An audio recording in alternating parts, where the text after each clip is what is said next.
Yeah, man. All right. Says we are live. Let's check it out. Salute to the mighty LDBC, Lions Den Boxing community. But today is Thursday, so you know we're talking Bulldogs today, man. Game dogs on a Thursday. So make sure y'all spread the word, smash that like button, share the video, let everybody know. If you're a Bulldogger, get your ass on over here. Let's talk some dogs, man. And today I got a star-studded cast out this motherfucker, man. Ain't it beautiful? Ain't this a beautiful scenery? I got my brother Ramses, of course, in the building. What it do, Ram?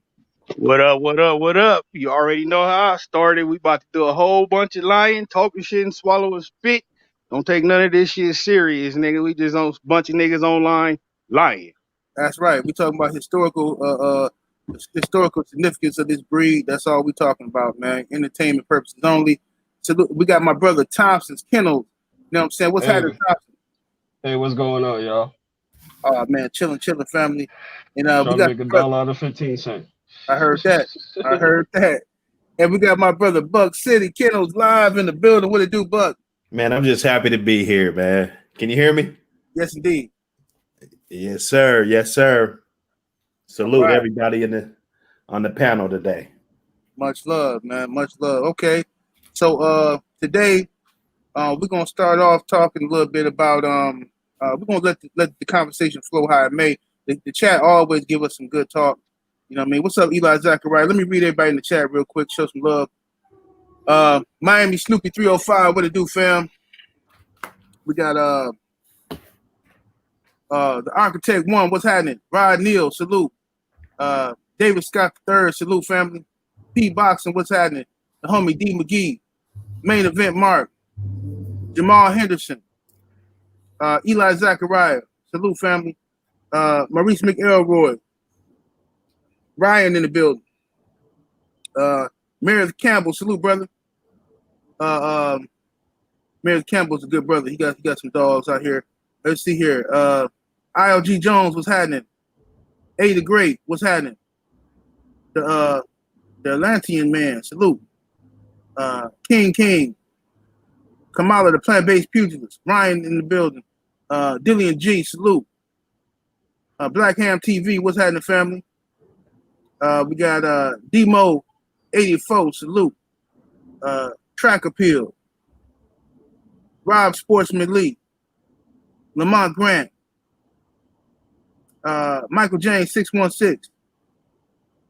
Antoine Nelson. My brother Ramses, of course, in the building. We got Thomas Moreland. Salute to you, Mr. Thomas Moreland. Salute to you, sir. We got Cass G up in here. Ricky Edwards.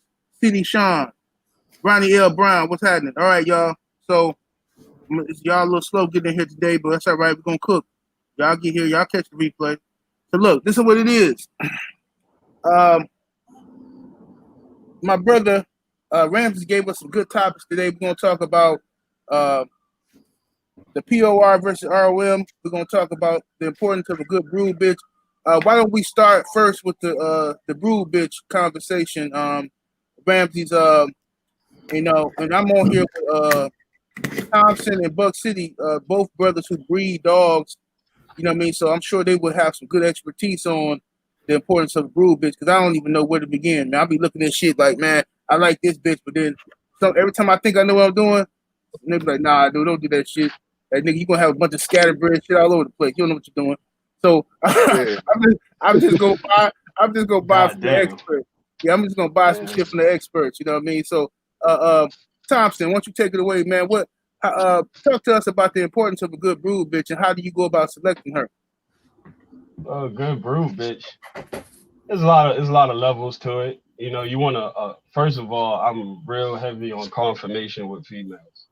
I want a solid confirmation wise bitch, because confirmation is also going to lead to athleticism. When you got a lot of dogs that ain't conformationally built right, they don't perform the same way as a conformationally correct dog, just off the physical traits and features of them.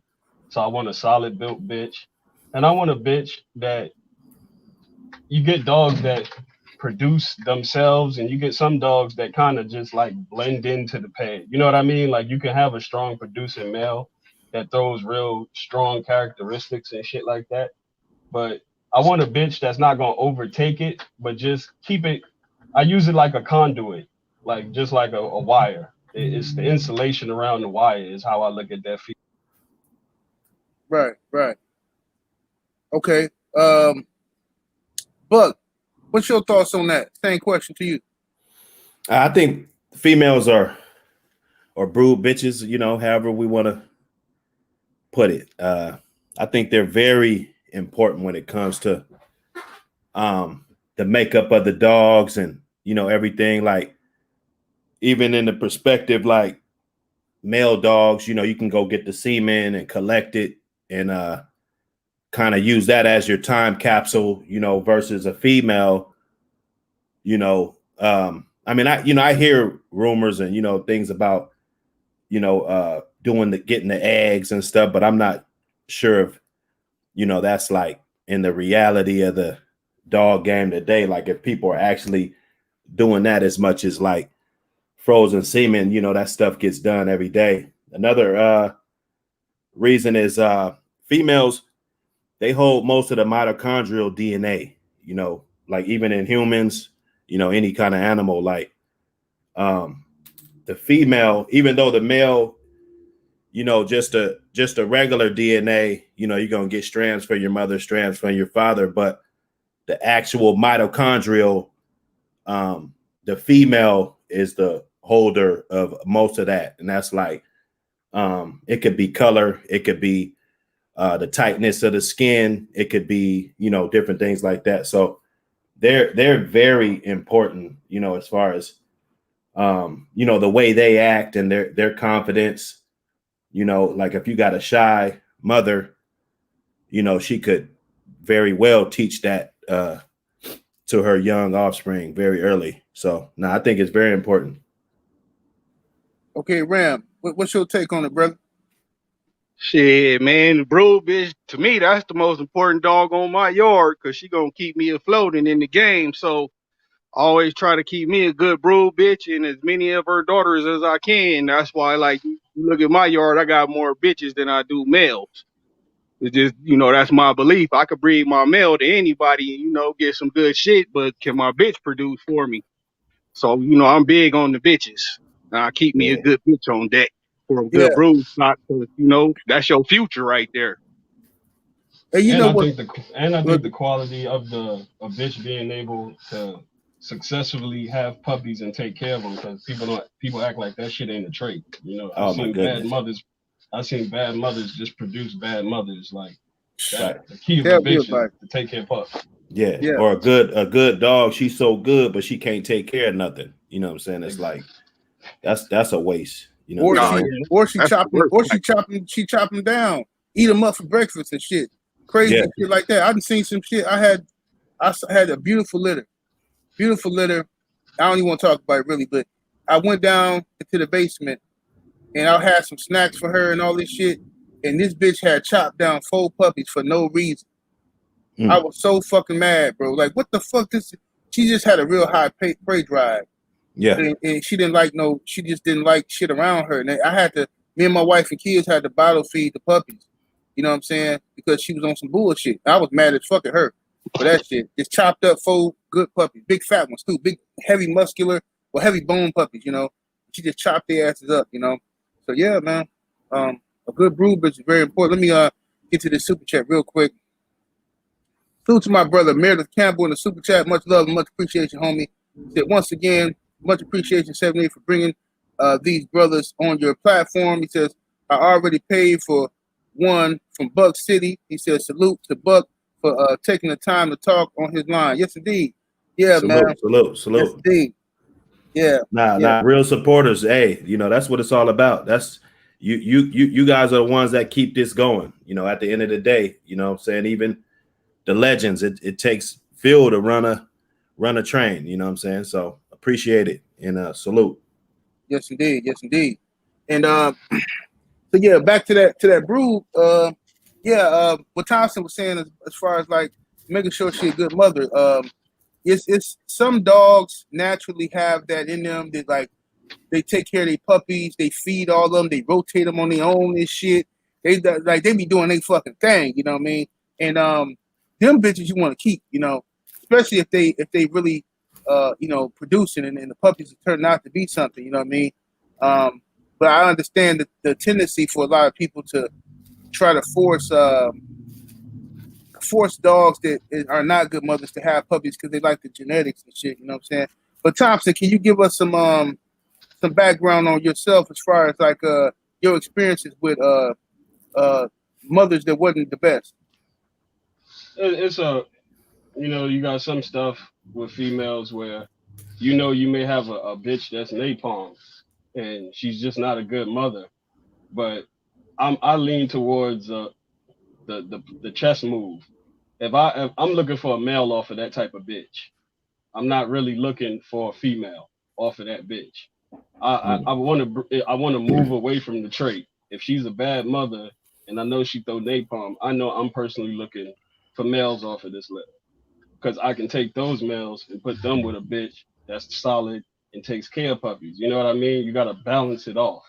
But it's a roll of the dice and what you're looking for at the time, because sometimes you got to go in that wishing well. You know what I mean? Some people, I wouldn't say just go out here and find a bitch that's a horrible mother and she's napalm and breeder, but if you need it for your program, you got to go in that wishing well. So I try to shy away from it. You know what I mean? As far as it's still a trait, and traits reoccur in the story. You know what I mean?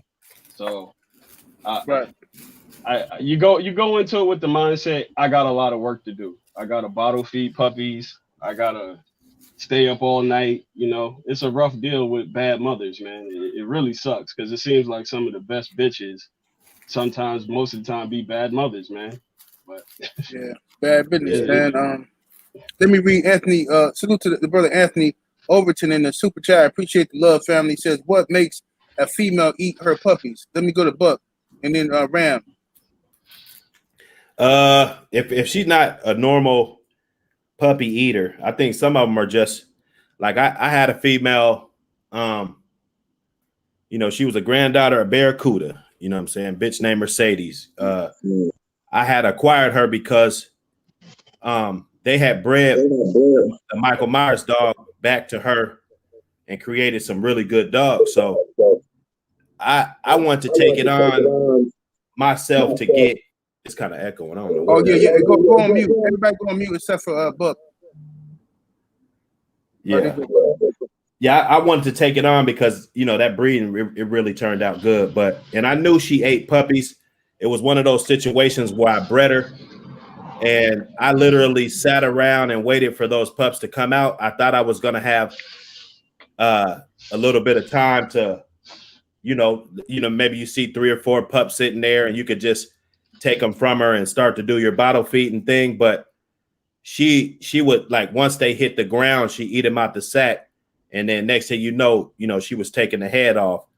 I don't think sometimes mothers do that, you know, when it's like a lack of protein or, you know what I'm saying, if they really need some stuff. But, you know, some mothers, I mean, I don't know. I mean, maybe somebody else can answer that for me because, like, it was beyond me, you know, why she didn't even let the puppies, you know, they weren't even all the way out the sack before she was already eating them. And I was trying to catch them, you know, like stay awake and hopefully she'll drop one in the next 30 minutes or an hour and go in there. And, you know, there was one of them I actually caught, but it actually came out dead. So, you know, it was just a lost cause with that animal right there. I can't really explain that, but, you know, if they do it and it's not normal, you know, it's probably something that she's lacking.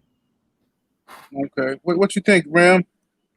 I just think it'd be that high prey drive, man. Just because I done had dogs that didn't like nothing but shit that walked up right on 2 legs, you know, and didn't give a fuck if it was a puppy or not. But you would think, you know, the mother instinct gene would kick in to avoid that, but sometimes it don't. But like Buck was saying, sometimes it'll be on accident too. Like they get to busting the bags open and they might be a little heavy handed, you know, and get to biting limbs and shit off the pups, and now she got to eat them.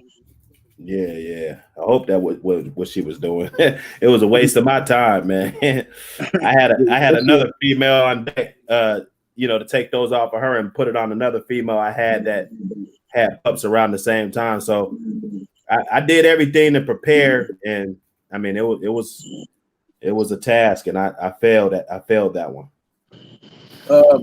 The brother, salute to the brother Eli Zachariah in the super chat. Appreciate that, family. Says I like this talk. He says a breeding tactic that encompasses all of these things is X factor breeding used by thoroughbred breeders to capture traits. Yeah, I don't know nothing about that, brother. Any of y'all know anything about that? The X factor breeding?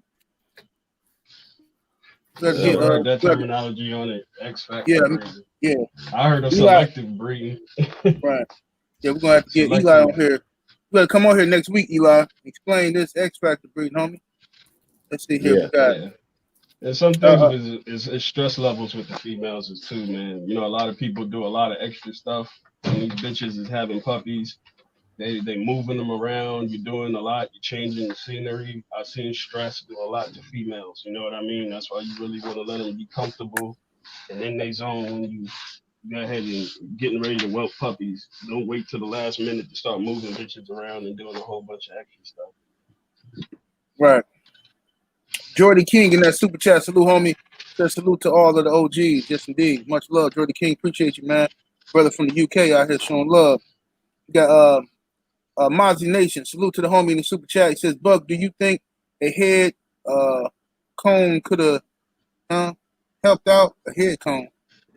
Oh, you talking about for the I guess you're talking about for the mama or something? Yeah, for the mama to not eat the pups. Mm-hmm. I mean, it would have helped better than what I had. I tell you that. My thing with that bitch, she ended up passing. You know, she was pretty old when I did the breeding. If I had a second shot, I'd just go in and just get the AI and just take her straight off. Honestly, you know what I'm saying? Right, it was worth. Sure. I think it was worth that. You know what I'm saying? I really did want something off of that. Mayu G in the super chat. Salute. He says line inbred on stud or jip. He said line inbred on the stud or the jip. I don't Line bred or inbred on a stud or on a female, basically, what he's saying. Oh, okay. Well, shit, whatever working, shit. I mean, I don't give no fuck. I mean, I had line bred dogs on both. You know what I mean? But well, I'm gonna go to the experts. What you think, Thompson? On would you? Well, I guess the brother's asking in the super chat. Line inbreed on the stud or on the jip. That's and that's Moji. That's what we were having trouble saying that shit last time. That's Moji. Yeah. We kept saying Million G and shit. It's what you're chasing, what traits that those dogs are throwing. If I want to make the bitch, certain breeding bitches outshine males, and there's certain males that outshine bitches in breedings. Whoever I'm trying to isolate more of their characteristics is who I'm going to make the focal point. So when you line breed, you're essentially breeding something out and replacing it with a quarter of something of the same. So if you want to make the bitch the focal point, you line breed on the bitch. You breed her, you keep a male, you breed that male back to her. If you want to solidify something, like I was solely pleased with the parents, the mother and the father, I'm looking for a belly mate brother sister breeding because I want to isolate the whole package. You know what I mean? So right. Line breeding is, you can do the reverse of what I just said. If you want to make the father the focal point, keep a female, breed the father back to the daughter. Now you're making the father dominant in the pedigree, and hopefully his traits pass on through, and you get what you want. Right. Okay. What's your take on that question, Buck? I think by default, I think, well, me personally, I tend to go more on the male side. Mm-hmm. But, you know, every now and then you'll get that female to where, you know, you want to line breed on her. You know, she might be, I mean, and not as many as you do males, though. That's my point, you know, but yeah, I think either way, you know, whatever the dog, you know, on your yard, you know, somebody's yard, you know, it's that female that's the best dog on their yard. You know, somebody's yard, it's the male. So okay. I think just, you know, if we're talking about an isolated situation, or, you know, just one particular yard, or maybe you don't have a whole bunch of different dogs, you know, just line breed or inbreed off of your best dog. You know, a lot of times you get good results doing that, you know. So I'm gonna ask y'all this then. So are y'all saying this because, you know, I'm not a breeder, right? But I'm listening to y'all, what y'all saying. It's better. Are you saying it's better for your female to have more of a vast gene pool to pull from versus the male? Would you say that? I would not. I'm going with traits. When I breed Okay. dogs, I'm looking for traits and tendencies. If I like these traits in this male or female, I want to reproduce those traits. That's why I'm using them. If I don't Right. like their traits, I'm not using them. Okay. But you gotta step back and ask yourself. You know, we gotta ask ourselves a realistic question. Like Buck just said, some people go towards the male. So what equation do you think the female is really bringing to the program? I'm a 50-50 guy. I believe I hold my females to the same criteria that I hold my males to. I'm not trying to shoot. I just don't say I got a good male and an average bitch. You know what I mean? I want them bitches to be high level females. You know what I mean? Even though that may not be the case for everybody, I hold them bitches. I feel like certain people hold bitches to a less standard than what they would hold a male to. And I think it should be a 50-50 split. Okay. Ram, you got any last words on that before I move on to the super chat? Yeah, I always had better luck with like inbreeding to the female to the mom side and line breeding on the male side, you know. Like I tried it the other way and all them dogs, they was good, but they was real people aggressive when I bred it back to the father. But their grandfather was like that too, and it just pulled that out to the front. So when we, you know, doubled down on the mom, they came out, you know, just as good, but without that fucking people aggressiveness. Yeah. But again, I'm not a breeder. Like, you know, when I say breeder, it's, you know, these brothers, they breed their dogs and they bless the public with them, you know? I don't do that. If I breed a dog, I'm keeping it. If I fuck with you, you could get one. But if Right. not, then you can eat a dick meat sandwich. Yeah, absolutely. Let's see here. Sauce Talk Boxing. Salute to the homie in the super chat. He says, salute 78 and the rest of you fellows. He says, are you used to breed dogs? I think he said, I meant to say, I used to breed dogs years ago. My bloodline was from Grand Champion Rowdy, some bad MFs. Okay. Salute, family. You see here. Jordy King back in that super chat showing love. Salute. He says, Ram, you were right about the Husky. Harry, he said, Super Harry had to sell it. Just shall I go for the American Pit Bull or British Bulldog 78? Well, look, bro. I don't think there's a finer dog than American Pit Bull Terrier, but I also believe that dog comes with a lot of responsibility. You know what I'm saying? I think that if you're ready for the responsibility and you're ready to, you can't be no tree hugger, liberal weirdo with no American Pit Bull Terrier. Okay, you can't be letting your dog run around without a leash. Oh no, the dogs are good, and it's just all that stupid shit. You gotta understand what you have. I think you have to really if you spend time with the dog and you take care of it, I think that's the best dog to get. But if you over there in the UK, man, go and fuck with you one of them staff bulls, man. Them staff bulls do the damn thing. I like them dogs. I like staff bulls. That's why I never understood the creation of the American Bully when you got staff bull. That's just me personally. I ain't shit on nobody who got American Bully. I don't want nobody to get mad at me and shit. You know, them niggas be taking people's head off on YouTube. I tell you, Oh yeah, bullies, man. they vicious with it. The bullies got a unique docile temperament that I was kind of shocked. You know, like those dogs, they're not really, I mean, of course you might get one that is, but for the most part, they just come in and sit down and chill, and you know, they just be laying around, and you know, they ain't just fucking around like a pit, you know what I'm saying? Yeah, so it's predicated to be that. They just wanted something that looked like a pit bull on steroids, but it was very docile. They didn't have to do half the work. On med, it's like he's on meds or something. He walking around like a zombie on meds and shit. You know Mike Tyson in that 1988 Robin Givens interview. That's what they want. They want a motherfucking dog that just sit there, huh? He looked like a killer, but you know, and they're pretty smart too, though. They, you know, like you tell them go over there. You know, they'll go to their little mat. I had a little sleeping bag in the corner. You know, I had one, And you know, I go, you know, he'll go in there and lay down and play with a little toy, and you know, you have a little ass pit, 6-7 weeks, tear up the whole damn rec room. You know what I'm saying? So you know how it go.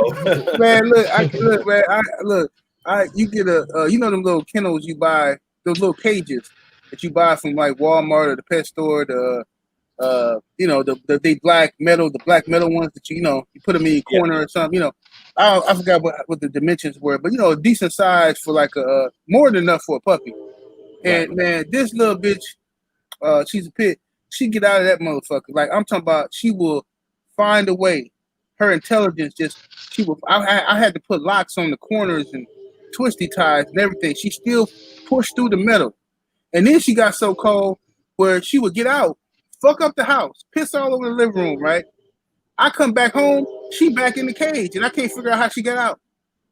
And so I'm thinking like, okay, somebody fucking with me now. No, it's this bitch. She didn't got through the back way, but she didn't scooted the kennel back, the cage back to where I couldn't tell she got. I was like, man, this is a bad little bitch here. I can't even get mad. I can't even whoop your ass. You so smart. You know what I mean? That bitch was so smart. But that's what breed. Yeah, that's why I love the American Pit Bull Terrier, man. These dog, it's no better dog. I've had plenty of dogs, man, but I never seen a dog that is so versatile in what it can do and how it performs and everything. You know what I mean? Salute to the homie Raider Time in the super chat. Salute to the general in the chat. Smash the like button. Appreciate you, homie. Okay, Ram, why don't you take it away with the ROM talk? All right, up next we got Register of Merit, ROM versus POR, Producer of Record. Both of those got, you know, they equal amount of props, but you know, me personally, I believe one is more harder to attain than the other because the point system for ROM is for your male 4 champions and for your female 3 champions. That's hard enough in itself.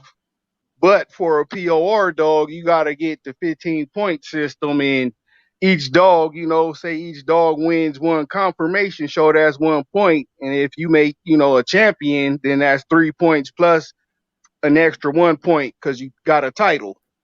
But I personally like a POR dog over a ROM dog. Just from what I've seen in my own personal experience, the POR dog produce more consistently bred to different bred bitches.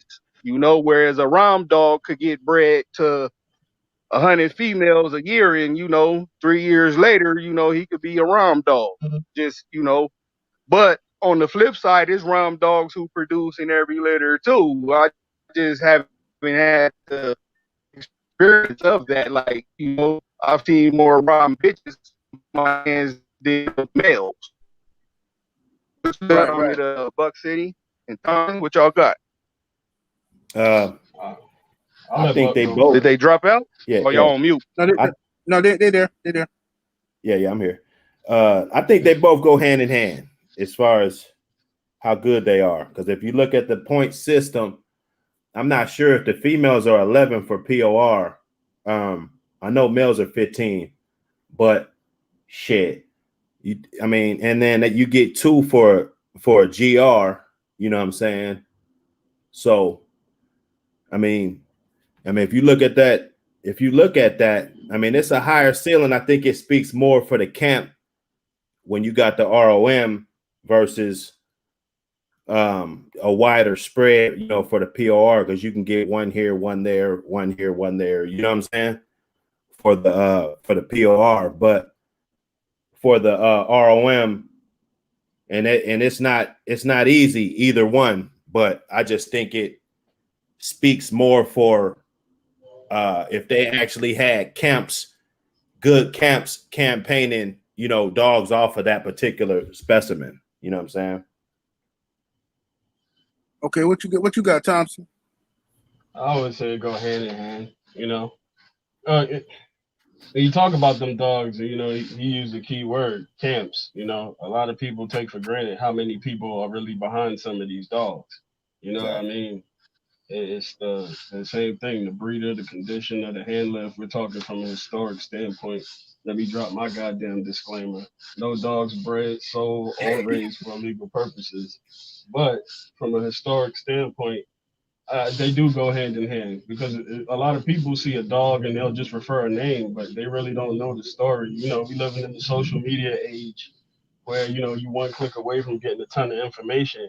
But like for a lot of general public people, they really don't know how many people were behind these animals. You know what I mean? To get these great numbers and the historic standpoint, you know, so it goes hand in hand from a historical standpoint. I don't put one over the other. Same kind of conversation when we was talking about the males and the females. I hold the female to the same criteria as the male. So same thing with the ROM and the POR. They both play a part in history. But I'll say one thing about ROM males. It don't seem like a lot of them get bred to the females that they're supposed to get bred to. You know what I mean? Right.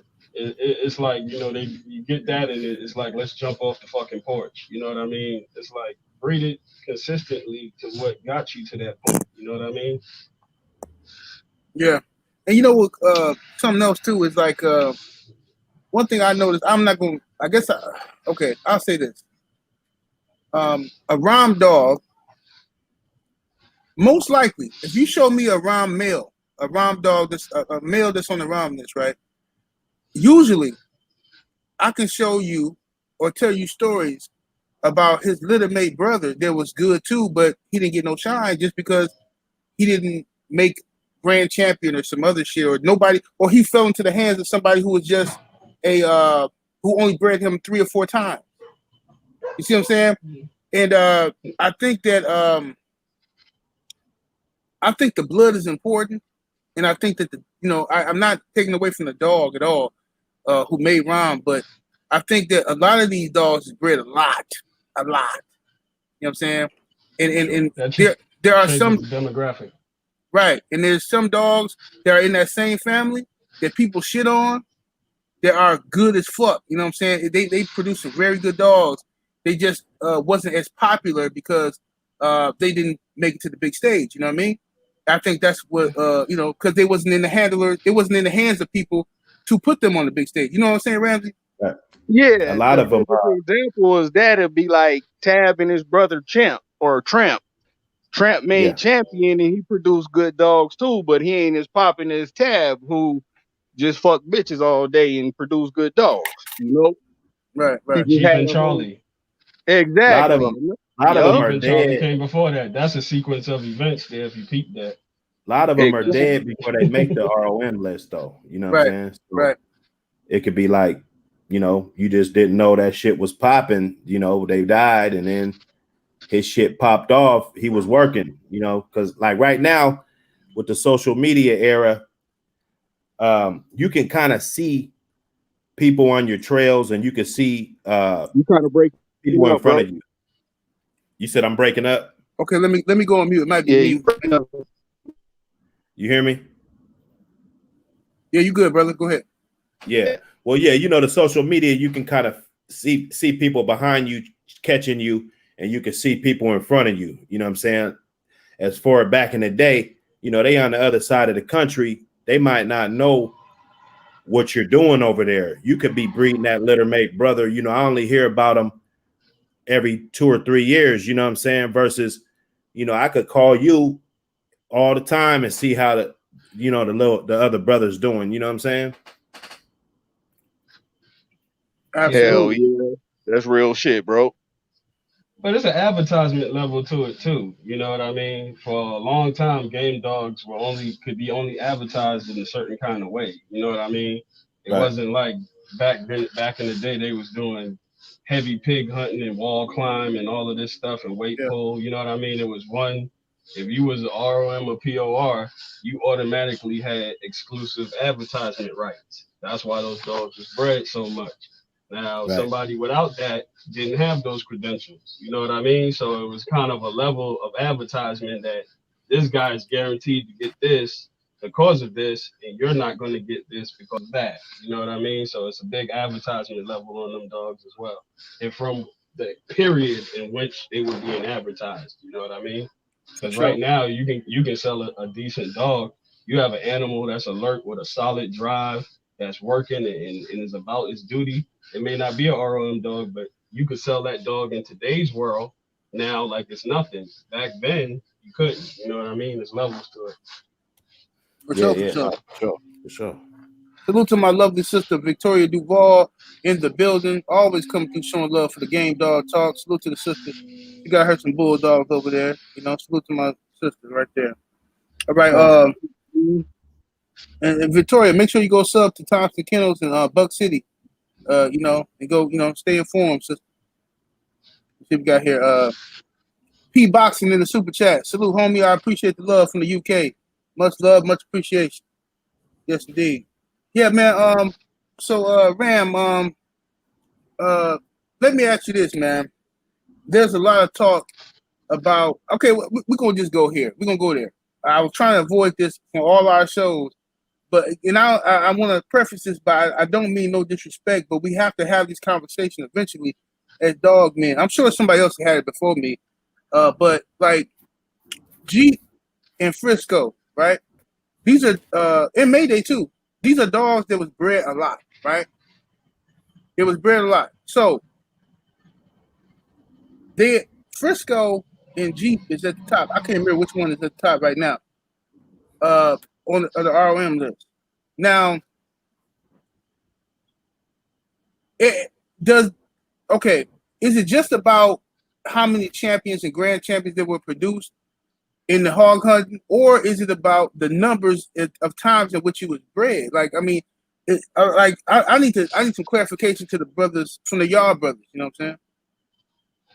I say like I think Briscoe got it, but you go on Peds and look at his shit, like he got bred a whole bunch of times, and a lot of those is duplicate pads, but man, nigga, you get rid of all the duplicates, you still got a lot of fucking offspring out there, you know, and you get into the breaking down how many dogs was good out of that whole year Yeah, that, you know, percentages. he was Percentage. bred. That's what I meant to say. Percentage is what I'm talking about. Yeah. Yeah. But yeah, I think Briscoe got it just because he was bred more, you know. I don't know. I always like, you know, took the hard road. So, you know, I would want to breed to a dog who made rhyme in like 3 or 4 breedings as opposed to being bred to 20 bitches. You know, I just always set the Yeah. bar real high for myself. Yeah, you know, Ram, he real hard on You the know, but yeah, just number wise, Briscoe got it. That motherfucker was bred a bazillion times.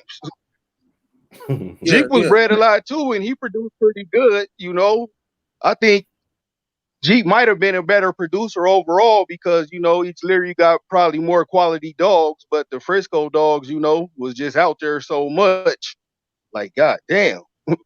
Right, Can let I me ask you a quick? Can I ask you a quick? I just want to ask you a quick question, Ram. I just want to.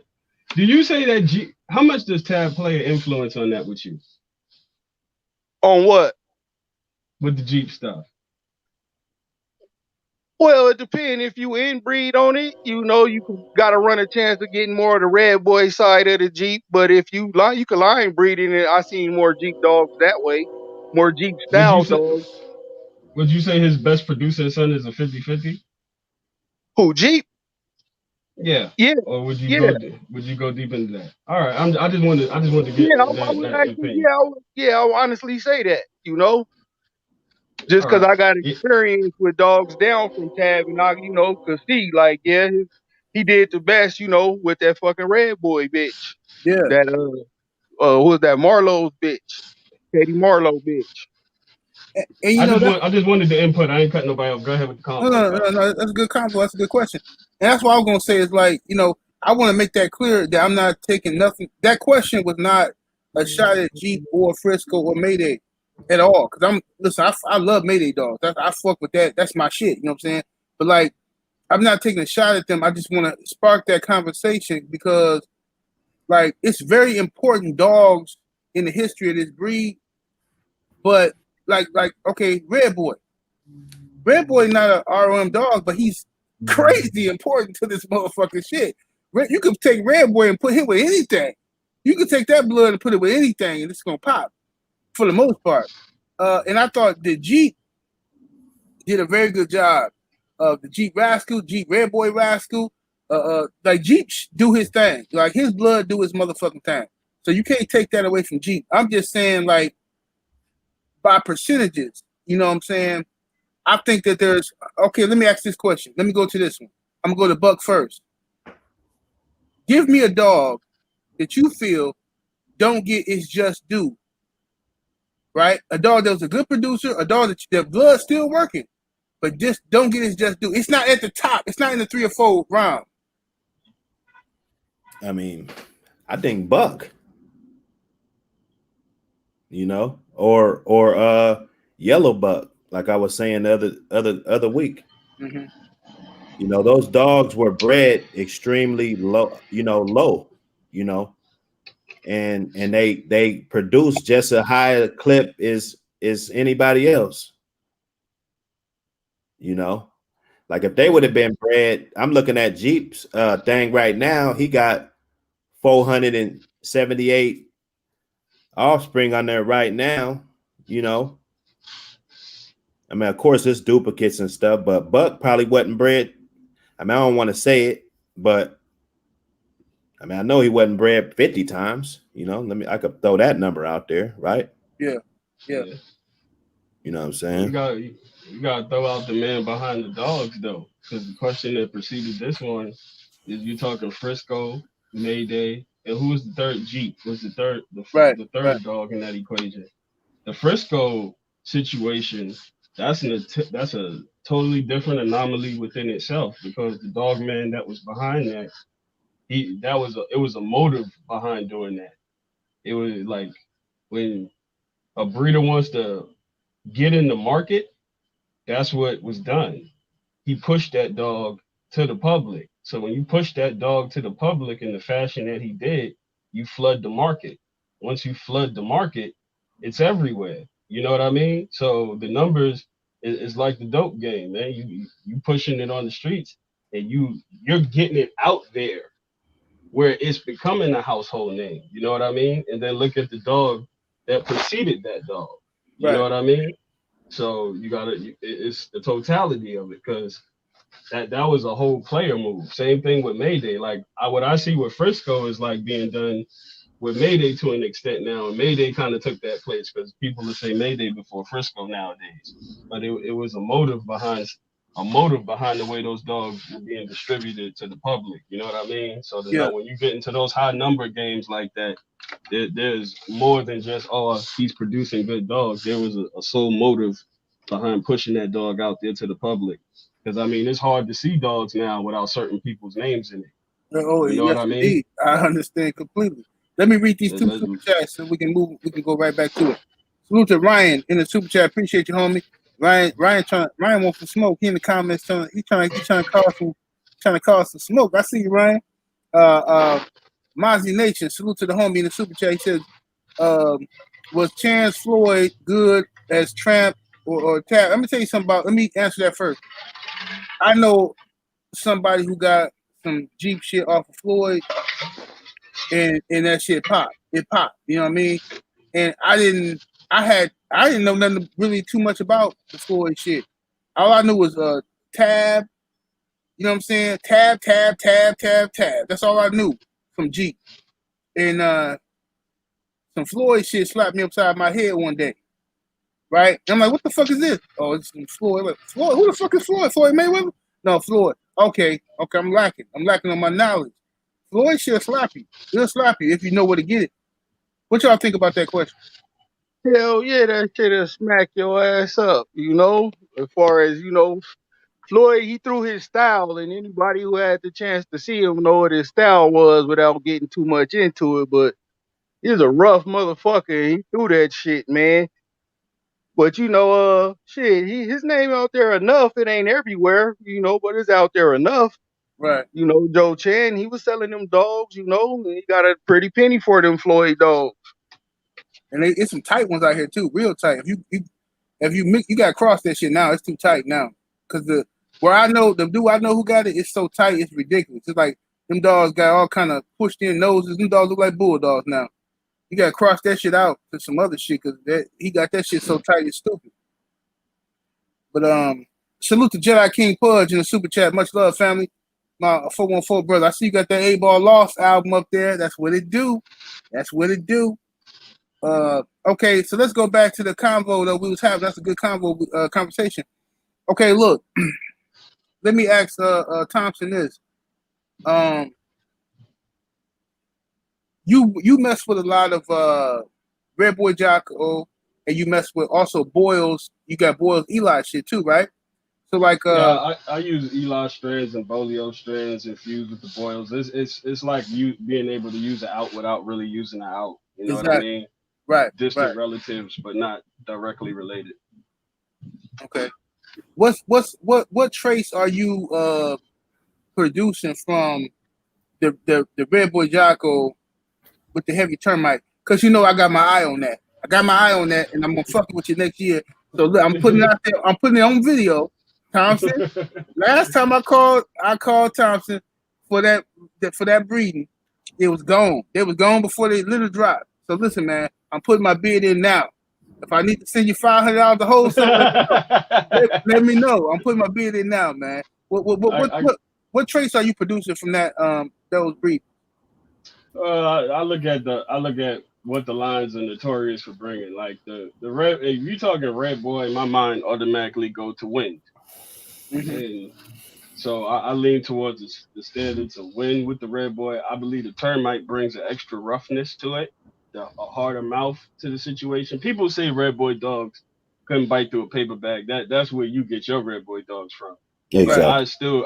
I still remember red boy dogs and still know to this day red boy dogs that will bite a hole in you.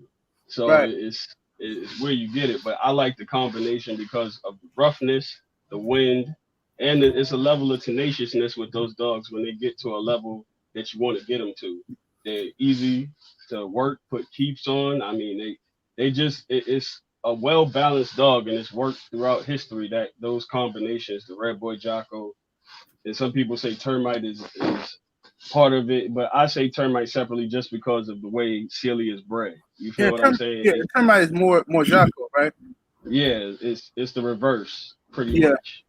Yeah. So yeah. it is a different dog. That's why we used to have those conversations. You can have the same pedigree, but if you flip it upside down, you can get a completely different looking dog, different acting dog, a dog that brings entirely different traits to the table depending on what's on top and what's on the bottom. But that's the key on the red boy Jocko termite stuff. My Boyle stuff is the super athleticism. Those dogs, you got to look at how Ronald predicated those dogs to be. Those dogs were supposed to have the strength of a 50-pound dog, but in a 35-pound dog frame. So back then, in a historical standpoint, again, you could essentially somebody would have to be coming down in weight to see you, and your dog is already at normal weight. You're not dropping weight. You feel what I'm saying? So the size, the structure, the athleticism, the way it's predicated to work, very small dogs with enormous amounts of strength in a very small package. And I still love that aspect of it. So, I'll always have my Boyle stuff. You know what I mean? Like, some people they're not the prettiest dogs in the world. You got some nice looking ones out there, but people shy away from them because they don't have the beauty of the red boy Jocko termite. I love Boyles, but just a piece of it. I like a 25%. Yeah. I like 25% Boyles in my shit. You know what I'm saying? Boyles do their thing. I like people be hating this shit, but look, listen. Let me go to Buck real quick. Buck got some shit over there. Whoo, he got some shit over there. 75%, just how I like it. 75% Mayday Buck, and then he got some Boyles, 25% Boyles in there. Talk about it, Buck. That's if like if you can, it's cool. Talk about it. Yeah, you know what I'm saying? Pretty much the line that I'm running, you're gonna get. I mean, there's a few breedings that I may put together, but like if I had to put my stamp on it, good bone density, very active. You're gonna get a lot of alphas, out of the bunch. High athleticism, really smart. Just with everything. Like you get all around dogs. That's what I'm seeing. Even my big ones, I get big ones, you know, they like ballerinas, you know what I'm saying? They good on their toes, and you know, it's like a small dog, you know, the way they move, but you know, to be a bigger dog. And then a lot of times they're just bigger than I should say they look a little bigger than they actually are, you know. Like some people will see, like even the one in my profile, somebody said he was like 50 pounds or something. You know what I'm saying? He's not that big at all, you know. Yeah, that was me. I thought he was big like his daddy. Yeah. Who No, you that's talking about? Them boils, them dogs is big as shit. I be getting 32s, 35s. And yeah. shit, them dogs be big as shit to me, man. Yeah. They beautiful, man, but you know, it's a preference. You know what I mean? That's Well, why yeah, you but you got know, line big bloods. the Mayday stuff, you know, it's always been you know, people always kind of put that tag on it like it's big, you know, but you know, Michael Myers, you know, on a good day, you know, when he's not fat, you know, he's probably 37, 38 pounds, you know what I'm saying? So Yeah. it's different than any Tell other them about Lynch. Tell them Mayday about dog. Lynch then. Tell them about Lynch then. Lynch is little Lynch. he gives you more of the traditional Mayday traits, you know, real big, you know what I'm saying? Yeah, you know what I'm saying? Lynch is he's an animal, you know, he's producing some really good animals also. You know, he was the one that, you know, you could say like, you know, a brother that wasn't bred, you know, not nowhere near as much as Mike, you know what I'm saying? Right. So, you know, he doesn't even have probably 6 breedings to this day, you know what I'm saying, on him, Yeah. you know what I'm saying? So Right. But he done enough slapping around people for motherfuckers to respect it. But you know, I say this too. I want to go back to the original question. Unless Ram, you want to hit that real quick before I go to the original question? I totally get what Thompson was saying about the athleticism of them dogs, because I had one grandson, a grand champion bull. That motherfucker, he was a big dog, but he was athletic than a motherfucker. And he could punch. So I gotta agree with both of them on that boils do add it. I wanted to ask though, how Thompson is keeping his shit with leg under it still, like even though they could be small, but they ain't all squatty, like how a lot of the boil shit I've been seeing lately is looking. It's the misconception with boils dogs, because a lot of people like to cross it out immediately. You know what I mean? They'll get the blood and just immediately cross it out. You can selectively breed within it, because we've gotten dogs that I never had a leg issue in my line, but that's something that I consistently look for, because some people get it confused. You could have a small dog and have leg on it. You know what I mean? Yeah. It's a difference. Yep. It's a difference between having a small dog with no leg. You know, people just think, oh, it's small, but it's conformationally correct for its size. And people, you know, a lot of ethics in breeding. You know what I mean? Some people breed things that should not be bred. Certain people do breedings without the knowledge of knowing that, okay, I'm seeing this consistently. I need to get away from it. You know, some people, they don't want to add nothing to the gumbo. You know what I mean? Adding something to the gumbo don't necessarily mean having to outcross the blood. Just selectively pick within the blood. You know what I mean? I like that. Okay, that's good. That's good, because I've seen a lot of people do that with the Red Boy, because you know Red Boy Jocko ended up becoming its own line. Bolio Tombstone became its own line.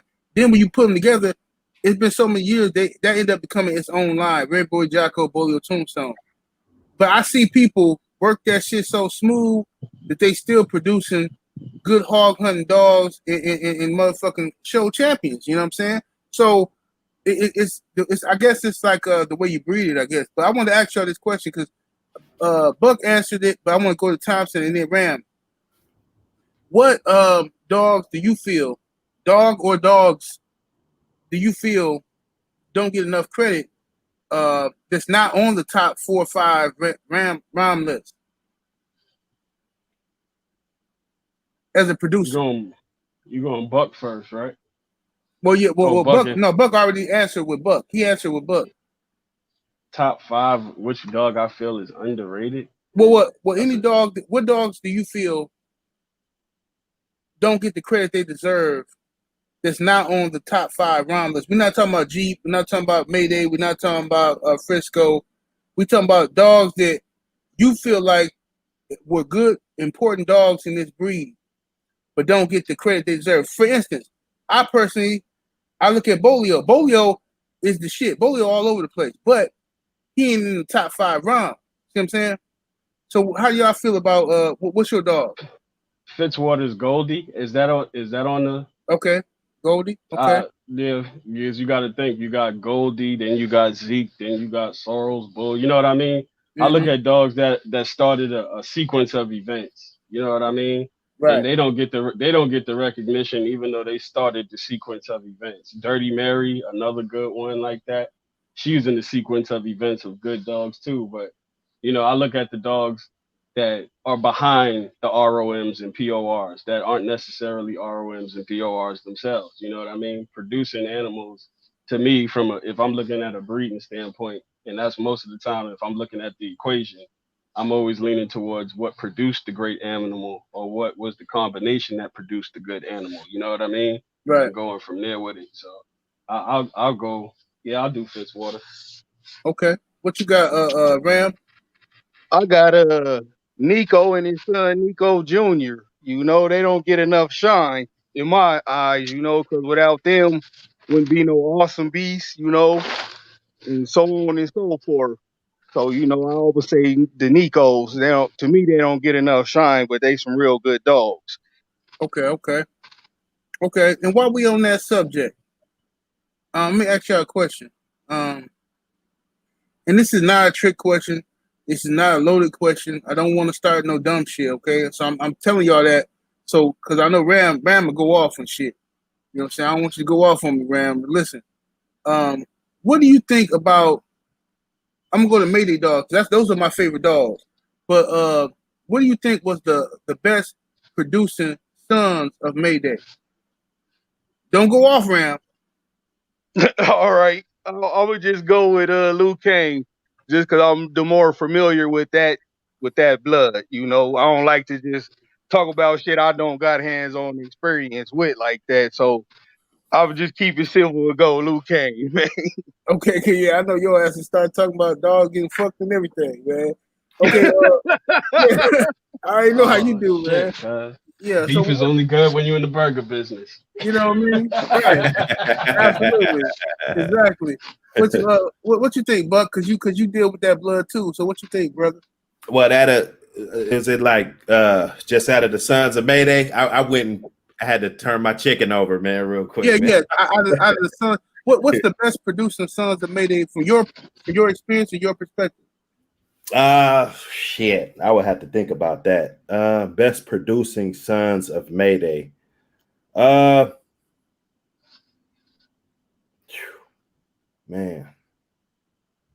I mean, you know what I'm saying? Yeah, I don't want to talk no shit either. Right, because right. Some of those Mayday males, you know, they didn't really have the production like, you know, one would think they should have had, you know what I'm saying?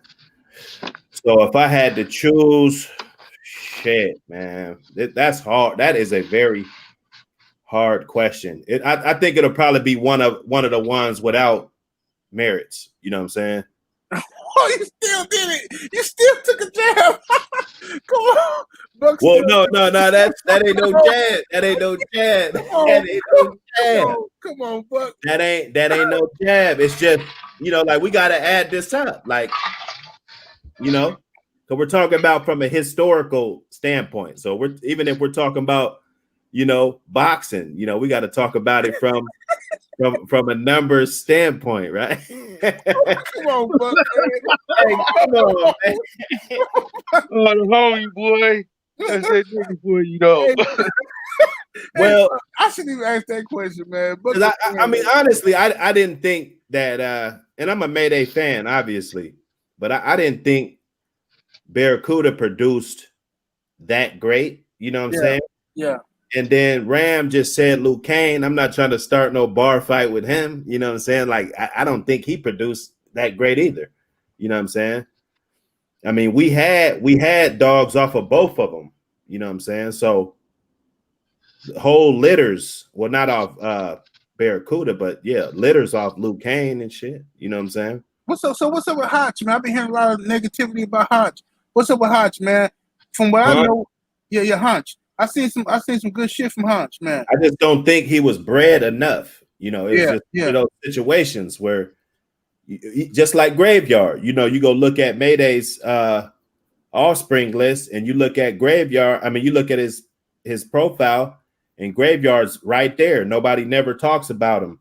You know, the dog was only bred about 4 times. You know, he produced damn good dogs, but you know, yards got tooken. You know, shit like that. You know, the whole lines become crippled. You know, just that fast. You know what I'm saying?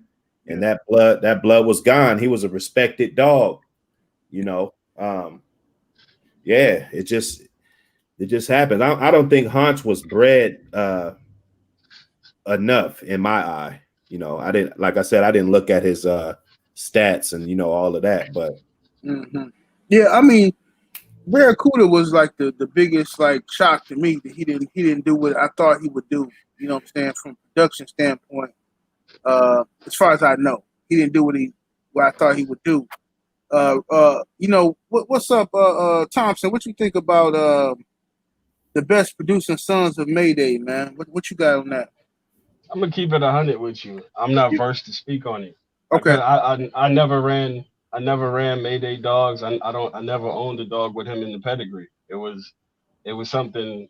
It was never my cup of tea. You know what I mean? From just my standpoint, nothing good or bad to say about it on either side. It was just never my cup of tea. You ever just ran across some lines that you just was like, I'm not gonna jump in that swimming pool. Right. Yeah, that's how it was. Just one of them. That's how it was with the Hammond stuff, man. The alligator blood, like you know, I seen a lot of people working with it good, but it just never worked with me. Like I just never like took to it. You know, the dogs always look dirty and stanky to me. You know what I'm saying? No disrespect. It just never did it for me. You know what I'm saying? But I know some people work with it and it's beautiful. You know what I mean? But you know, it is what it is. So hey Ram, you answered it, right?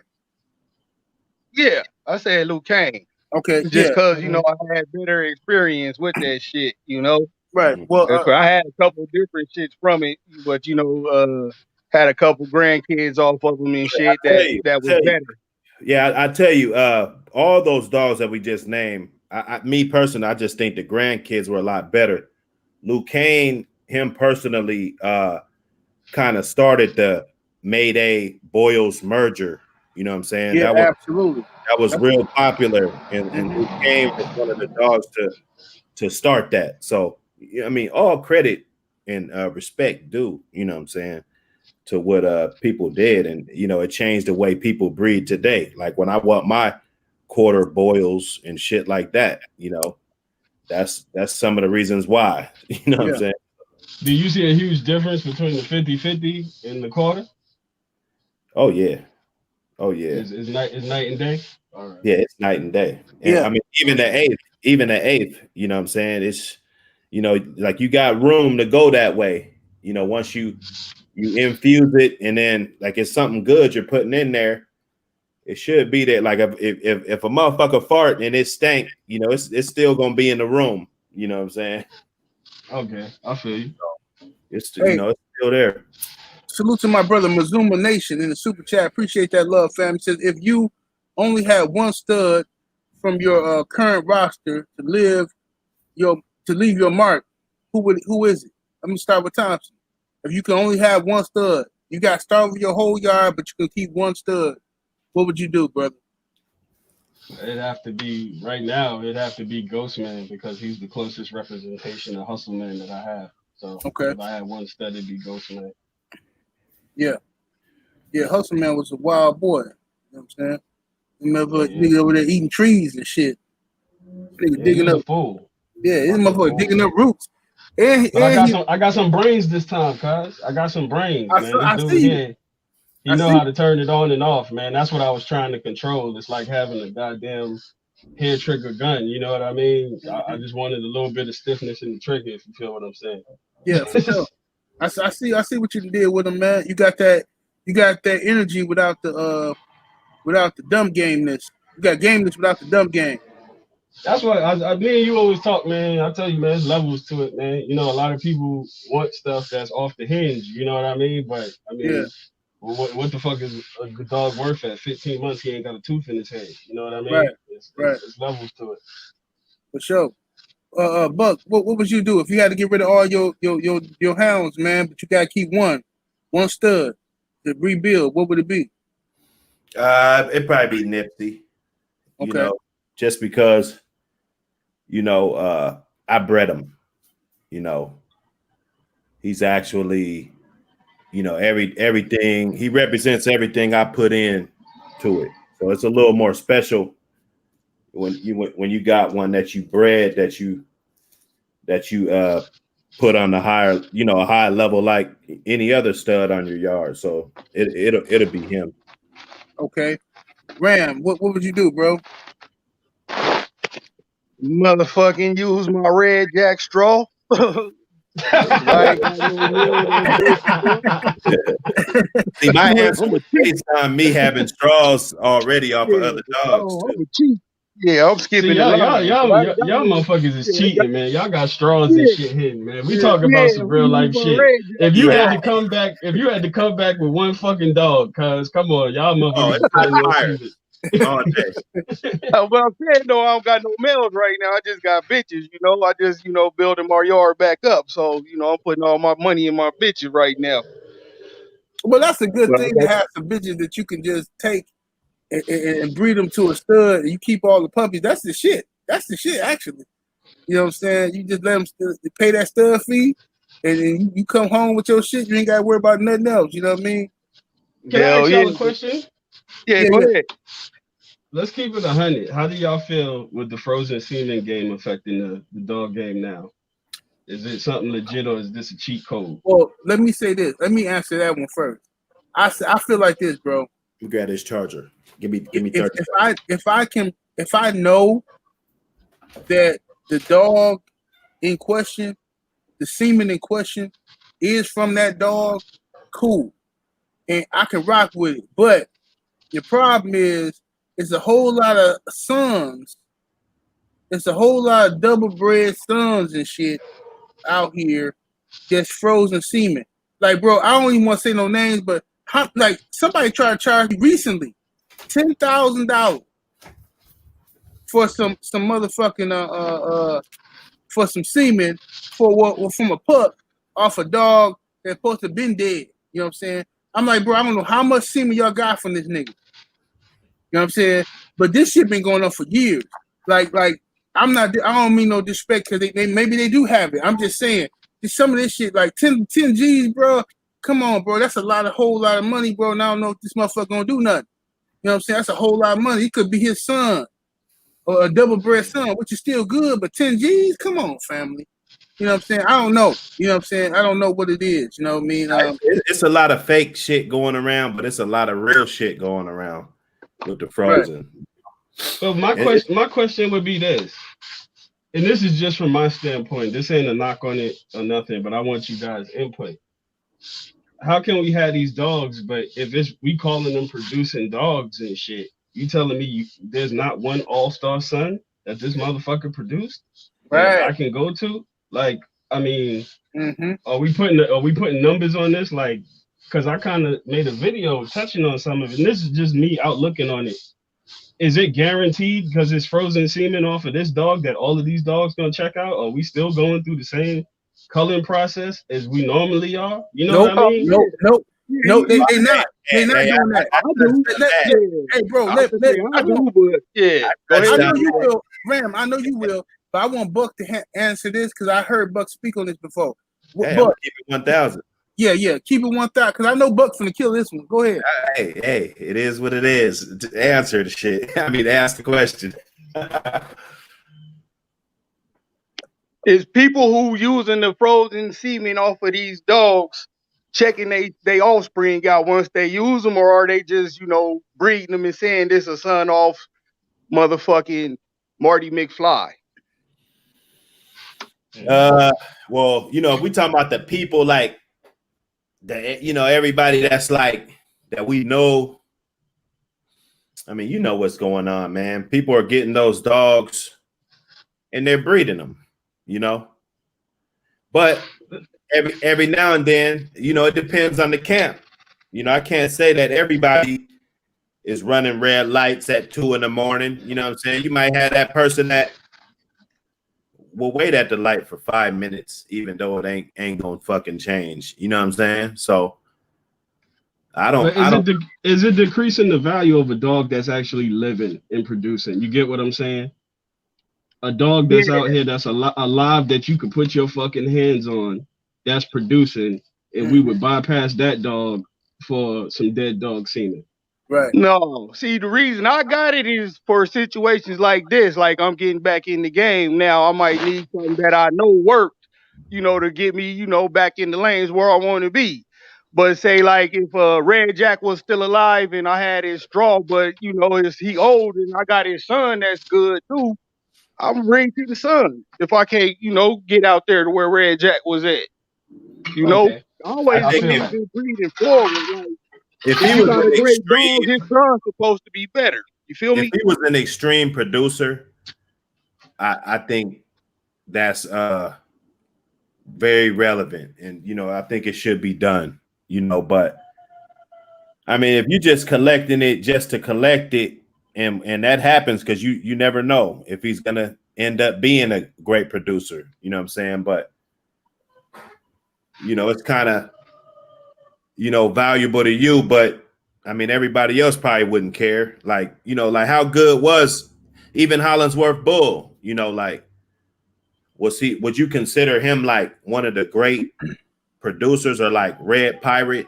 You know what I'm saying? Be like, were they like one of the great producers, or is it just something that's good now because, you know, it's not around? You know what I'm saying? Or You're right. It would depend nobody on got what it like that. it would. I have to see what champions is being produced. Shit, even just fucking 2-time show winners and confirmation show winners off of this frozen semen from Bull. I mean, and I fuck with Bull heavy. I like how he look. I like, that's my style of dog. But goddamn it, you know what I'm saying? If his son or grandson is doing something good, why should we bypass that to go back in time? You know what I'm saying? I'm just saying. I'm just That's saying. where I'm coming from. Because Right. I'm going this with the logic that we're supposed to be producing better dogs than what the parents are. You get what I'm saying? That's all I'm Right. saying. Right. Right. Yeah, you know, hey, you know, yeah, but once you got it, once they good, like who knows who's better? You know what I'm saying? Like, let's be honest. You know what I'm From saying? an Like, overall standpoint, just say you had a stupid dog and it was Gabe, but he was right, dumb as all out fucking doors. Now right, you get right. a son that's smarter than him, that's game in all outdoors. I'm not talking about I'm not gonna go deep into like merits and all of that shit. We just talking about from a normal dog man perspective, and you putting your hands and you're watching these dogs grow up, and you know Right. this motherfucker is 2 steps ahead of the dad or 2 steps ahead of the mother at that age. Right. Just more balance, more, you know, that's where I'm coming from. That doesn't mean that he has the gene to produce. That's like my big thing, you know, and it starts a lot of conversation and arguments, you know what I'm saying? Because I feel that it's either the dog has the gene to produce or not. I don't think that performance has anything to do, or, you know, even the way the dog looks. You know, if his DNA code is matching up with more females and they're producing better dogs, you know, that's kind of like, that's to me, that's the science behind it. You know what I'm saying? So it's kind of So like trial and error, and then kind of course, lean and go shoot straight for the stuff that you know is working. And if you get lucky enough to actually like what you got, then, you know, you keep going. Like Steph Curry, if you could shoot, keep shooting. Hey, Thompson, before you respond, let me read this super chat real quick. go ahead. My brother, the African sci-fi scholar in the super chat, showing love. Appreciate you, homie. Say salute 78 and the rest of the dog scientists, men on the panel. Breeding in and out the traits is a complex scientific process Respect to y'all. Hey man, salute to you, brother. African Sci-Fi Scholar always coming through showing love. Go ahead, Tom, so you can respond to that. What Buck said. My question would be, we always like in this community, we always seem to play like it's either on this side of the fence, like you hit on keywords, performance and producing. So Right. it's either going to be a performer or a producer. Now, what criteria are we holding the producer to? What if he's just a dog that don't like to do shit? He can't be worked. He's not intelligent, but he just throws all of these great dogs. If that is him, you get what I'm saying? Like, why is the aspect of performance and producing? Sometimes that is him. That's the secret about the game. You know what I'm saying? That's the hidden treasure about the game, because nobody's gonna put their time and effort into finding out if that dog that, like you said, he's just a sack of potatoes.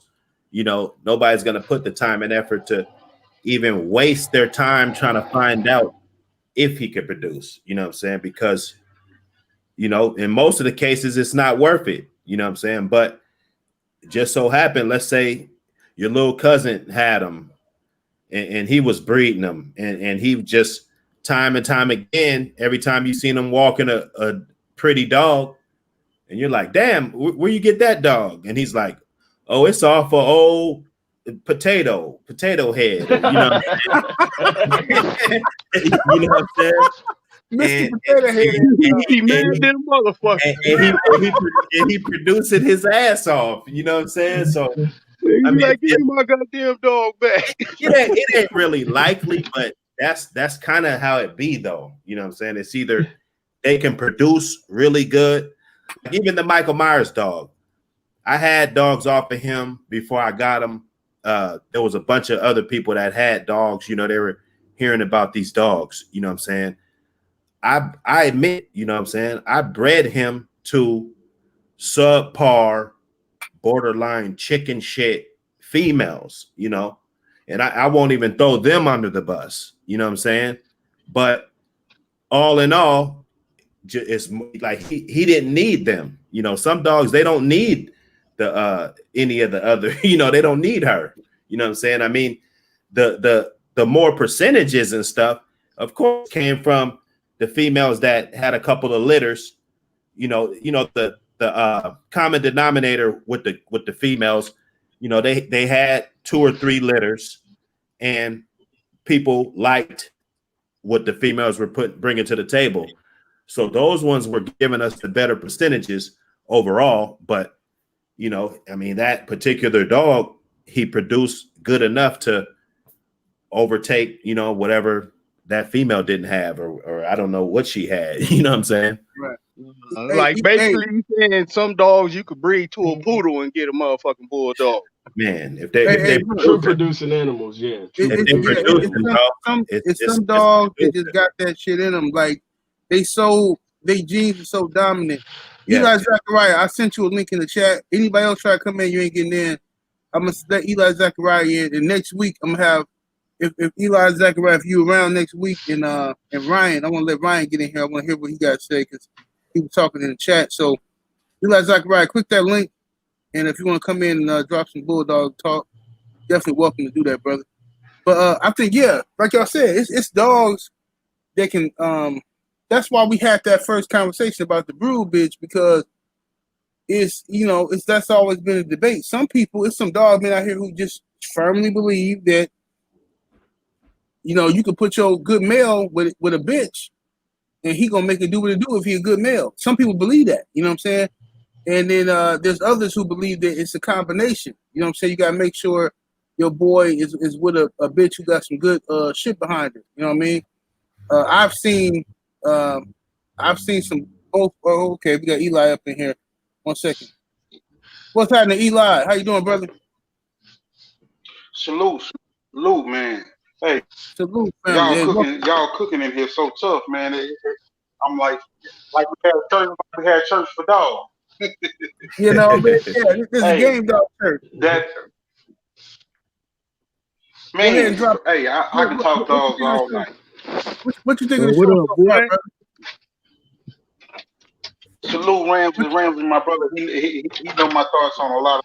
We done talked a lot of nights for hours at a time, you know.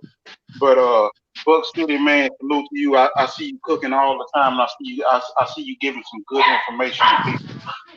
Like my Appreciate little it. dog. Appreciate that.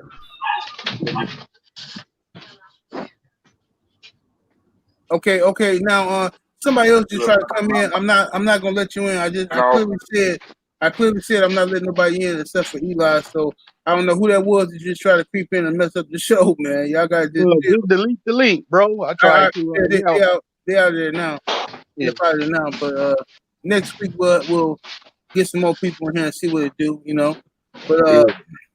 But yeah, Eli, man, what's your thoughts on the show so far, man? And what's your thoughts on what we've been talking about? My thoughts right now, man, it's a great show. I mean, the like we were talking about earlier when I mentioned that X Factor breeding, that was a breeding. If you actually were on the Pit Bull Bible Registry form back in the day, me, California Jack, and Stone had a long conversation over that, and we put a lot of information. All it was basically what you guys do naturally as far as selective breeding. And Buck City said something that was major, that X chromosome, that's what the X factor is driven off of. X factor is just stringing along, patching in. If you get a male or a dog, he's got a female dog only has X. So if you track specimens, if for performance and certain traits to lock them in, if you breed by the X factor breeding, you can breed your best brood bitch and also select your best male to use, because like Thompson Kennel said earlier, a bitch that was a spectacular bitch but actually had traits that were flawed because she would eat up puppies, he would take a male off of that. Well, he's doing the right thing because he's still saving that in his gene pool, and he's utilizing it by using that male's X chromosome to reproduce it and take a female off of that. So that's what the X factor breeding is about, and it's the mitochondrial DNA, like Buck City said. Prolapse So and you just tracking that prolapse is the same type of thing too. When it comes to like that's smart taking the male off of that, because you know that female has a high rate of her doing that shit too. You know. Exactly. And it eliminates that by you being able to take that and move them traits around. You get more control, and that's what thoroughbred horse breeders do. And they selectively move the gene pool by the X factor and collect the speed gene. So say you have a female, like Thompson Kennel said, that is conformationally correct. Conformation leads to more fluid movement, more speed, more ability, and that type of thing, more pressure, scissor bite, and all of that. I love doing confirmation shows. I got a lot of trophies and ribbons from that. But when you tie that in, it means something to the game, dog. When you look at that and the performance, locking in those genes and consistency, like Buck City was saying, you bring it all together with an X factor breeding and being able to view. I knew, like, I guess I'll say this one dog's name, Pinalero's Honey Rome. When me and him talked, he was one of the few people that I actually did get one of my dogs, and him and Greasy Corner King. And when I actually let him get one of my dogs, that's one of the things that we talked about. Honey Rome was never actually looked at or tested, never touched. She just produced because he selected her from her father and her mother, her father's mother and her mother. And she had all the confirmational bills, and her gene pool was stacked with production. performance. So he automatically, because he knew those dogs, selected her to breed her for that purpose. Just That following that opens up a big X chrome. discussion. Exactly. That opens up a big discussion now. Now we talking about selectively breeding and what's producing versus what's performing. You know what I mean? And we know right now in the game dog world, it's performance, performance, performance, performance, performance, performance, performance. No science to it. You know. No, I mean, Right. it's a science. And not only is it a science to it, the performance, a lot of times, like y'all were just saying just a minute ago, when you look at it, I know Chico, I'm not gonna diss him, but all that dog of the year stuff that don't I'm not gonna do that. That DOY personally to me doesn't mean as much as it means to him. I know yours that had grand champion, and they all stacked in one pedigree. And I told Ramsey, and it's way more than what he could ever produce. And them guys don't get online and talk. And I promise you, everybody know who they is. But you don't think of them, not the first name that come to mind, because you don't think of them because they don't get on and talk. But every one of, if the baddest, they chased them back in the day historically. You know, they chased them. That's in your pedigree. But from Barracuda to Mala to whoever, they chased them, and they was. So when I look at it, they still produce good dogs, and their dogs are not all over the internet. And they produce those good dogs with all of those champions and grand champions in that pedigree. And when I talk to the man and I sit down with him in his house and I talk to him, the man told me, I'm stacking performance. So my gene pool has no choice but to have the best genes to be pulled from. It's all the same. It just cycles back over. So some people will select for production. So if Buck City sells me a dog that is Michael Myers and I'm Thompson Kennels, and I say, damn, this bitch has a good confirmation. And our pedigree is stacked up real nice. And I have a good solid male that I want, that I know proven, I want to put them together. Of course, that's my philosophy. I can do that. And if I get a good production out of it, I made a choice. I made a decision. You know, but for people, I'm going to close that door real fast. For people that say, oh, shoot, I got that at already. No, you don't got that. If you ain't proving if your hounds are not proven and you don't know your hounds behind them and you just bought some good bred dogs and you think you just going to put them together, it don't work like that. It don't work like that. I personally, I had a bitch that produced great for me, but her brother, off of the Grand Champ Shady Lady stuff, her brother, he was highly advertised. He was undershot, squatty, compacted. Mine was the double bred one. He was bred off the same daddy, but with even better hounds, but he was not the specimen. He was not the specimen. And he produced bad air hounds that were easy on that eye because they were rowdy and they were intent, but they didn't produce the same thing. Right. So Hey, you have to have your selection. 1 second. 1 second, Eli. 1 second. Ram. Ram, What you up? there? Yeah, hey, bro. Hey, hold it down for me. Don't let it get out of hand. I'm finna run grab me some popcorn, man. This shit getting good. all right, I got you. Soon as he leave, we turning up. But no, go ahead and cook it, man. You was on it. But yeah, all of it go to. I can't hear you, bro. I'm saying all of that go together, and honestly, respectively, can you hear me now? Yeah. Can you hear me now? Yeah, I hear you. I respect the hell out of what Buck City and Thompson Kennels have been able to do with dogs and what their opinion was on everything. because both of their opinions draw together like glue. Because breeding methods are only tools where you need it. You can mark your bloodline and mark your generations by certain things. If you're looking for a certain trait, I can pull it from here and I can know I got a litter of 10 and 7 of them show this consistent trait.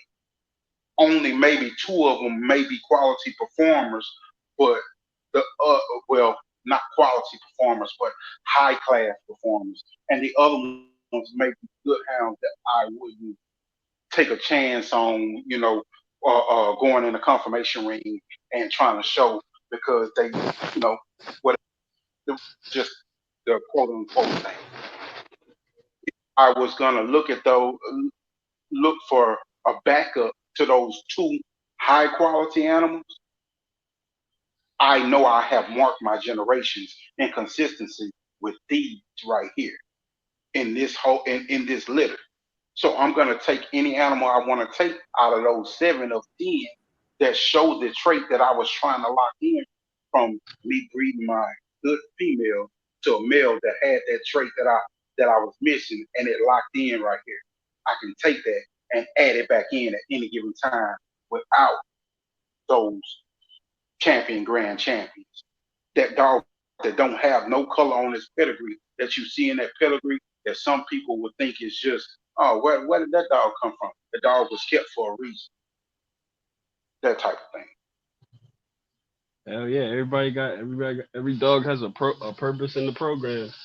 People don't want to realize that. Exactly. All when you're running a program, the same. Yeah. Yeah, ain't no filler dog bullshit. I totally get that. We had a couple dogs. I knew I couldn't leave your ass by yourself. I knew I couldn't leave your ass by yourself. I said, man, we're finna start some shit up here. Say 7, 8. I tried. Hey, nigga, I couldn't wait. He said the coast is clear now. He said, that's what I said too when he left. I said, when he leaves, we gonna turn up. No air. Came right in on filler dogs, man. Came right in on filler dogs, boy. Yeah, man. Hell yeah. You caught a nigga being managed.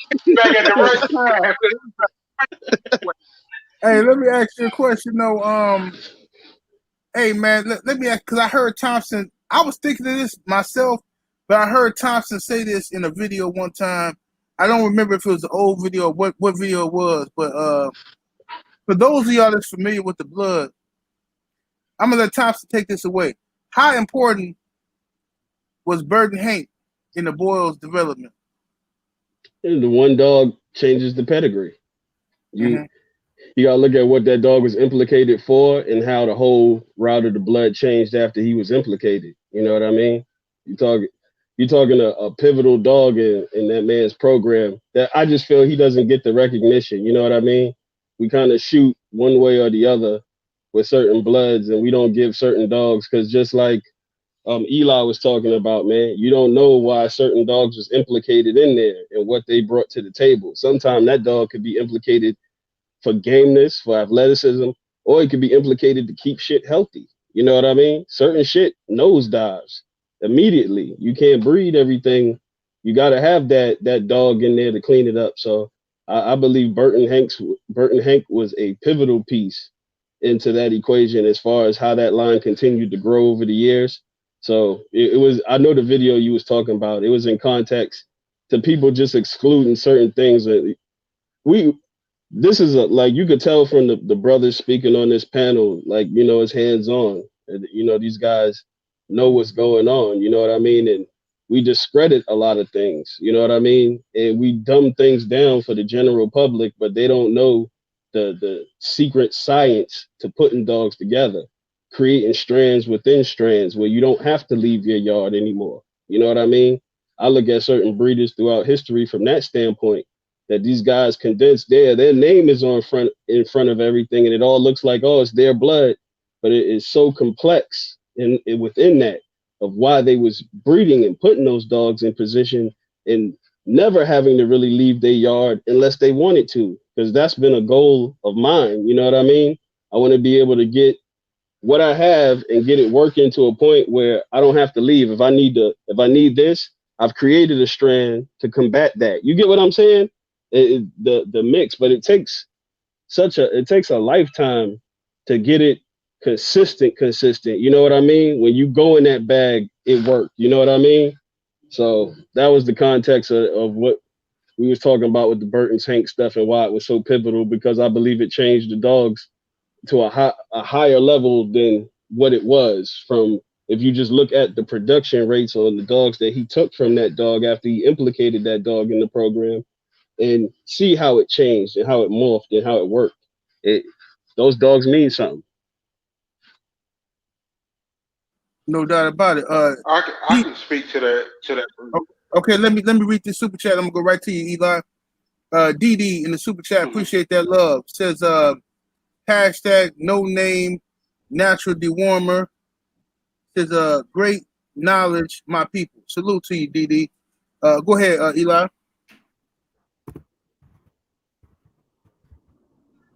When I think of Burton's Hank, I think of that top quarter that's in him, the Toll Rose breeds, because I always spoke to it with TDK.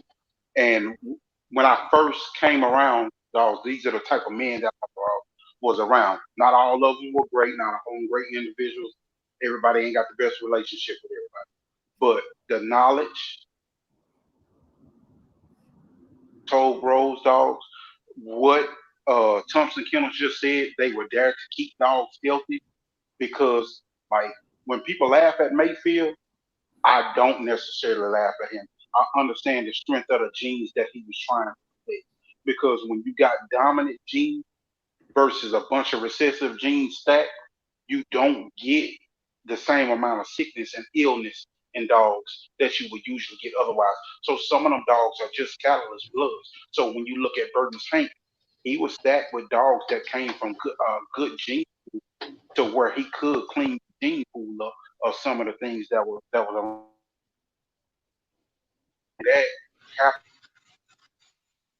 being around there, and Andre Jaros being around there. You're looking at two dog men that lived and breathed games. So that solidified those animals as game dogs, where the back half of the first half of the Eli stuff, when we was talking about Frank Fitzwater, Cecil Pons is one of those people that I actually was able to be around at barbecues and talk to, and he was that man in the middle, per se, you know. And one of the things that we all knew is that Scrub was no legendary hound. Eli listened to the shows, he produced, and it was that one litter that was lightning in the bottle that led on and spread out, because they were placed with carbon and glue. It wasn't the fact of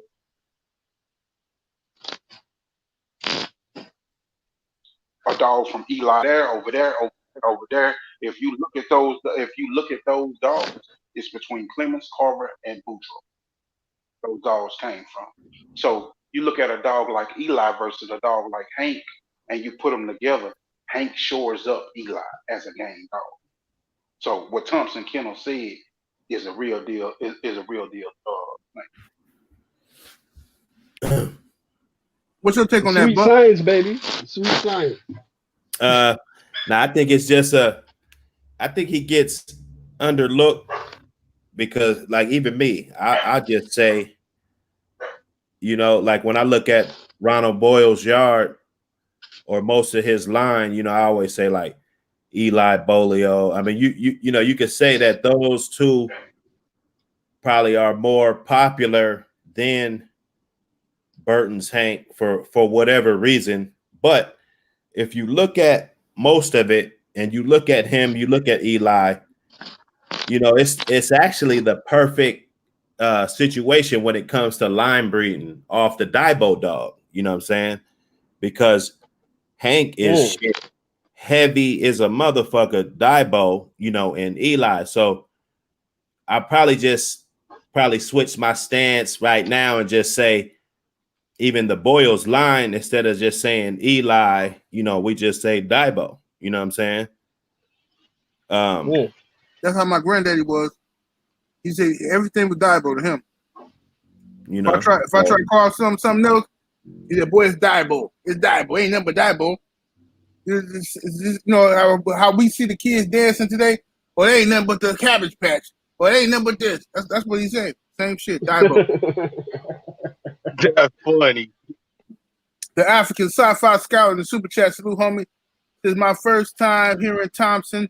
He got the Yakub spirit. Yeah, Thompson, that nigga, man. I've been fucking with Thompson for a minute, man. Go back and check my old interview with him. Nazero Watkins in the super chat. Salute, homie, says, with this talk of dogs in pedigrees, do we give too much credit to the polio for the line? Pat Patrick and other dogs. I run Patrick line. I say, do you get too much credit? That's interesting. You get too much credit to polio? I don't think so. But what y'all think? No, I'm a polio guy. Don't get it's hand in hand, you know. I don't know, man. I don't know. He's in a lot of great stuff, man. He's in a lot of great polio stuff. Don't get enough credit. Fuck that. I love polio dogs, though. They've been more consistent for me. You know what I mean? I mean, we get down to certain consistency levels. It's hard to, if you get a good one, you get a good one. If you get a bad one, it's a bad one. There ain't really no in between with them. But I've seen more good ones than I've seen bad ones. Back. Hell yeah. But I had dogs, you know, real close bred to Hank. I got them straight from Captain America, and they was just like Hank. So I was surprised to see that shit, you know, click good with the Eli Bolio Carver shit. Cause them Hank dogs, for real, if you ever read his story, them motherfuckers helicopters. And my dogs was the same way. Supposed to give you a heart attack, but you know, they still coming. But them motherfuckers get to spinning like a turntable on your ass. You be like, God damn, you thinking they finna pack it up.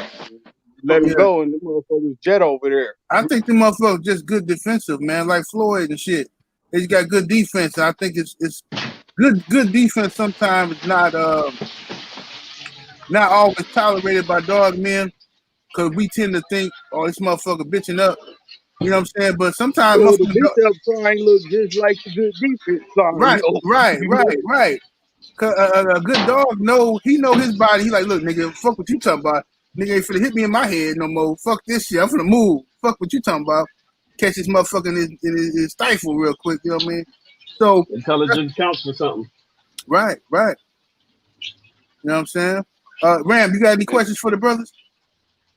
Oh no, hell no, man. I'm just glad they came on. Shit, I ain't know old Thompson was coming on. I call myself surprising everybody, nigga. I get the surprise too, so that's always a plus. Yeah, man. Thompson was my sneak surprise for y'all, man.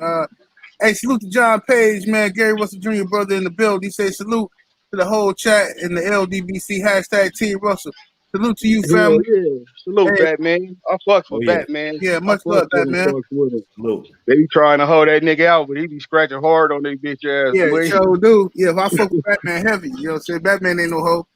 You know what I'm saying? Hey, but look, man, I want to thank y'all brothers for coming on. We've been on here for a minute. We've been chopping. I don't want to hold y'all all night, but you know, every Thursday we do this, man. Every Thursday. I greatly appreciate it. Yeah, fuck yeah. Yeah. Now don't hesitate to tap me in. You know what I'm saying? Hey, man, look, as long as we do this, I'm gonna send you brothers the link. If y'all ever want to hop on, I know sometimes you're gonna be busy, but if you want to hop on, you definitely welcome to hop on. You know what I mean? I appreciate. I got a surprise for you too, though, man. After the show, y'all go over to Buck City Live shit. I did some interview shit with him too, man. We're gonna keep this dog show going though on a Thursday. Oh, for sure. I know y'all was over there talking some shit. Hey, I just want to say this real quick, man. I appreciate it, 78. For a lot of people know I've been having a real hard-ass week with all the bullshit that I had going on. It was a pleasure to share this platform with y'all, man. And, you know, my spirits are way risen from what they was. So I just want to say, again, man, I appreciate it, brother. I appreciate you reaching out to me. So shout out 78, man. Hey, salute to you, brother. You know you're my brother, man. You know what I'm saying? And we always going to look out for each other as dogs, man. You feel me? I'm gonna Fuck yeah, And, bro. blessings to the panel too, man. I mean, Oh all yeah, you brothers, man. And Eli, I got to talk to you, cuz you came on likewise. here. You came over here talking. So yeah, we got the we got to link up, bro.